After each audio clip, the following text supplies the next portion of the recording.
Good evening and thanks for your time, Oliver. Firstly, let's just talk about these protests that have been taking place. You have the yellow vest and then Black Tuesday. Are those separate protests or are they all part of the same mission here? They are separate, but they are sort of linked. So the Black Tuesday calls have come from students' unions.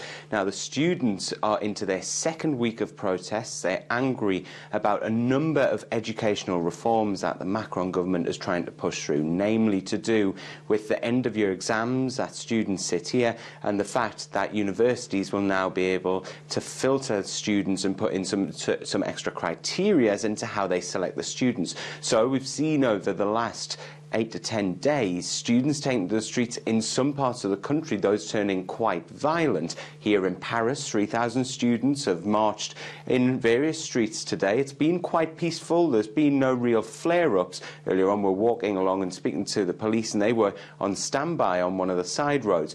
But in other parts of the country, the police have had to use some tear gas. There has been some fires lit. And while these aren't explicitly to do with the Yellow Vest movement, the students have said that what brings them together is the fact that they are all frustrated with the government, that it's not just one subsection of society, there's a lot of subsections of society, and in that way they are similar to the Yellow Vest movement. Then let's talk about the Yellow Vest movement and what they're calling for. It seems to be economic pressure that people are really feeling. What have been some of the driving factors that have pushed people to this point?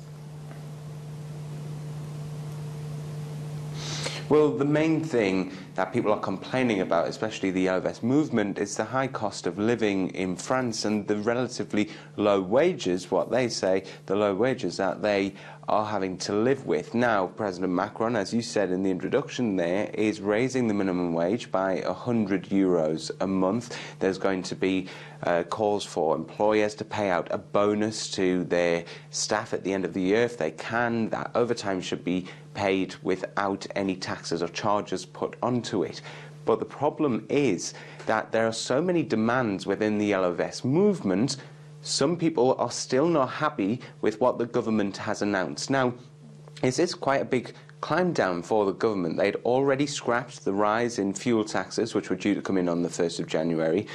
People who have got minimum wage earnings are now being given essentially a 10% boost in some of their earnings, sorry, a 6% boost in their earnings by this €100 raise. And there's been now a lifting of a fuel tax, a lifting of a pension tax, which was due to be given to those pensioners earning less than €2,000. So it's been a huge climb down by the government, but it seems that for some people within the Yellow Vest movement, it is just not enough. And now that Macron is facing so much pressure, despite these interventions that you've spoken about, what's the government's next plan? Have they addressed the concerns raised by these protesters, not just those that are protesting over the social issues, but I think even the students, and of course here in South Africa, marches like that would resonate quite heavily with the country's own recent history. Yes, and it is a wider subsection of society than just the students and just the Gilets jaunes.